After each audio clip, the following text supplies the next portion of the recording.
नरेंद्र मोदी 24 के चुनाव में नए बैच के साथ आ गए हैं। ये नया बैच उन उम्मीदवारों का है जिन पर बहुत बड़ा दांव लगा है।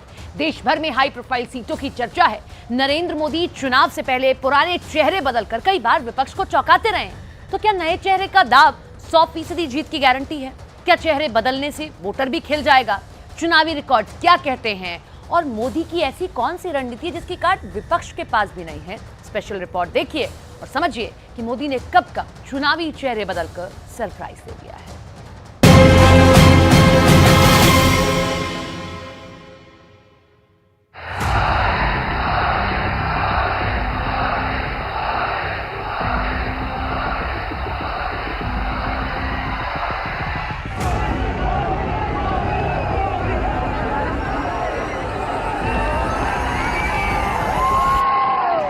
सबसे ज्यादा दिक्कत अगर किसी को है तो वो है कांग्रेस और उसके गठबंधन गठबंधन। एनडीए की वापसी पक्की देखकर इंडिया अलायंस के सारे नेता बौखला गए हैं।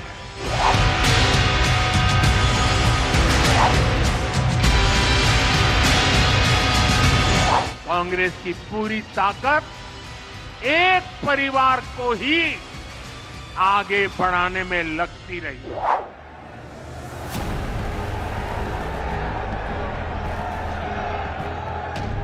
नरेंद्र मोदी की नजर अर्जुन की तरह सिर्फ लक्ष्य पर है। यह लक्ष्य है 400 पार सीटों का, जिसके लिए उन्होंने पूरी ताकत झोंक दी है। मोदी का एक कदम दिल्ली में पड़ता है, दूसरा दिल्ली से दूर किसी राज्य के दूर दराज के इलाके में। मोदी ताबड़तोड़ रैलियां कर रहे हैं। उनके चुनावी अभियान की रफ्तार इतनी तेज है कि कोई भी विरोधी उनके आसपास नहीं दिख रहा है। जनसभाओं से बैठकों तक मोदी नॉन स्टॉप एक्शन में दिख रहे हैं। चुनाव की तारीखों के ऐलान के बाद से पीएम मोदी का अभियान और तेज हो चुका है। इतनी मेहनत, मशक्कत और जुझारूपन शायद ही किसी सियासी हस्ती में दिखती हो।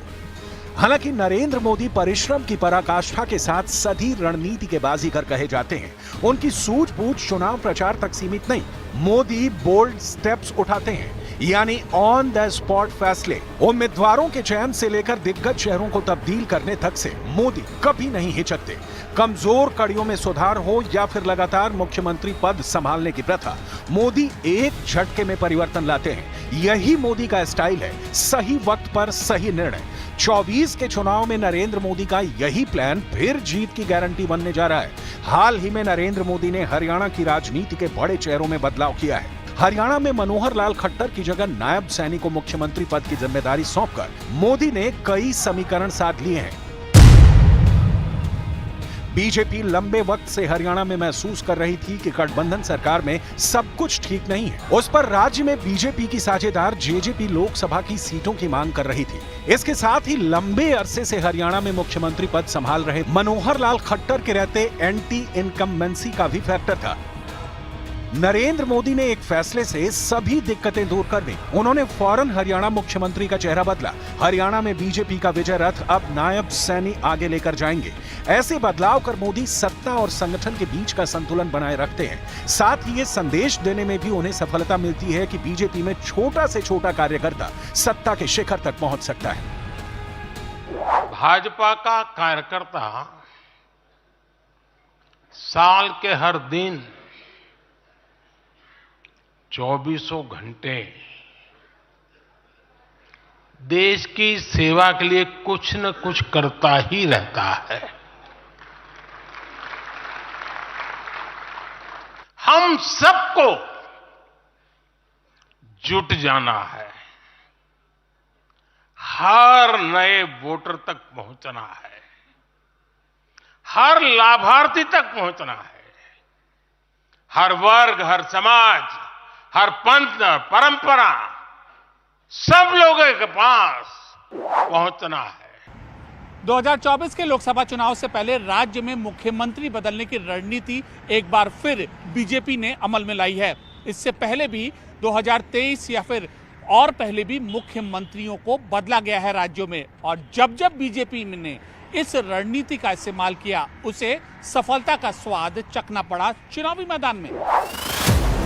बात सिर्फ मुख्यमंत्रियों तक सीमित नहीं है। मोदी युग में सांसद हो या विधायक, उनका टिकट प्रदर्शन के आधार पर तय होता है।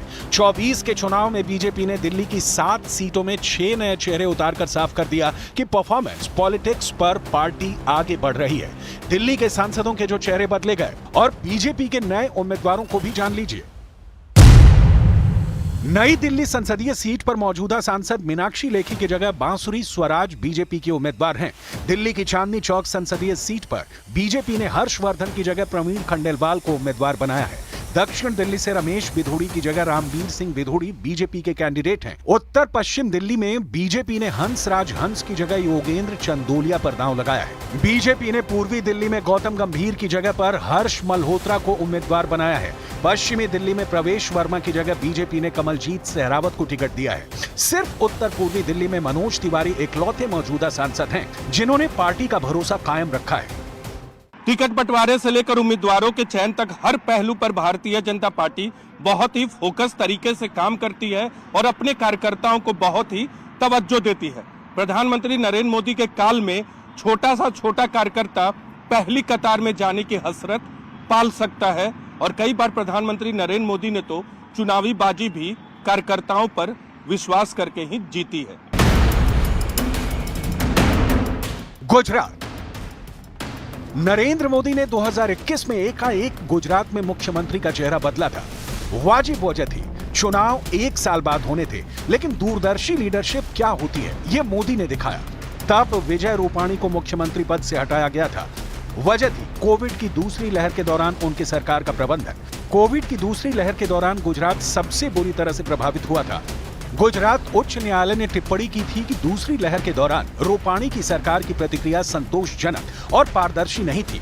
विजय रूपाणी की लोकप्रियता गिरती जा रही थी, जिसे देखते हुए मोदी ने राज्य की कमान भूपेंद्र पटेल को सौंप दी। मुख्यमंत्री को बदलकर विधानसभा चुनाव में बीजेपी ने बाजी मारी। मोदी ने मुख्यमंत्रियों के चेहरे बदलकर जिन राज्यों में बीजेपी के गढ़ को सलामत रखा, उसमें उत्तराखंड का रिकॉर्ड सबसे दिलचस्प है। उत्तराखंड बीजेपी ने 2021 के विधानसभा चुनाव से पहले उत्तराखंड में एक तो नहीं 3 चेहरों को बदल दिया था, ताकि यह तय हो सके कि सरकार स्थिर है। 10 मार्च 2021 को 4 साल से सीएम पद संभाल रहे त्रिवेंद्र सिंह रावत की जगह तीरथ सिंह रावत ने ली थी। जुलाई 2021 में तीरथ सिंह रावत की जगह पुष्कर सिंह धामी को उत्तराखंड का मुख्यमंत्री बनाया गया। इन कदमों से भगवा पार्टी को फायदा हुआ, क्योंकि धामी ने एक स्थिर सरकार दी और अगले साल के विधानसभा चुनाव में भाजपा को फिर से निर्वाचित होने में मदद की। पिछले त्रिपुरा विधानसभा चुनाव से पहले पार्टी ने उस वक्त के मुख्यमंत्री बिप्लब कुमार देव को हटाकर पार्टी प्रमुख जो कि प्रदेश के थे मानिक साहा को सीएम बनाया था, और पार्टी की ये रणनीति कारगर रही। मतलब मुख्यमंत्री का चेहरा चुनाव से बदलने की जो पार्टी की रणनीति थी, उस पर एक बार फिर उस वक्त पार्टी की मुहर लग गई। उस वक्त त्रिपुरा में बिप्लब कुमार देव की लोकप्रियता लगातार घट रही थी। बिप्लब कुमार देव को पार्टी के भीतर भी विद्रोह का सामना करना पड़ा था। सरकार में सब कुछ ठीक नहीं होने को भांपते हुए मोदी ने माणिक साहा को आगे किया, जिससे संगठन में यह साफ संदेश गया कि बीजेपी के कार्यकर्ताओं के लिए पार्टी में अवसर ही अवसर है। पूर्वोत्तर राज्य में कमल खिलाने के लिए यह बहुत बड़ा फैक्टर बना। मोदी राज्यों में नेतृत्व के अगले बैच का निर्माण वक्त वक्त पर करते रहते हैं। उन्होंने मध्य प्रदेश और राजस्थान में मुख्यमंत्री के पद ऐसे नेताओं को सौंपे हैं जिनका नाम शायद ही कभी लाइमलाइट में रहा हो। भजन लाल शर्मा हो या डॉक्टर मोहन यादव, मोदी की राजनीतिक रणनीति का हिस्सा हैं, जिन्होंने पार्टी को सींचा, जिन्होंने तमाम उम्र संगठन को मजबूत बनाया, जिन कार्यकर्ताओं से बीजेपी दुनिया का सबसे बड़ा राजनीतिक संगठन है, उन्हीं के कंधे पर भविष्य की सियासत का भार है। यह भी साफ है कि नरेंद्र मोदी के दौर में पार्टी कार्यकर्ता कठोर परिश्रम से किसी भी कद और पद तक पहुंच सकता है, जैसे वो खुद पहुंचे हैं। एक स्वयंसेवक से देश के प्रधान पद तक की नरेंद्र मोदी की यात्रा सबसे बड़ी मिसाल है।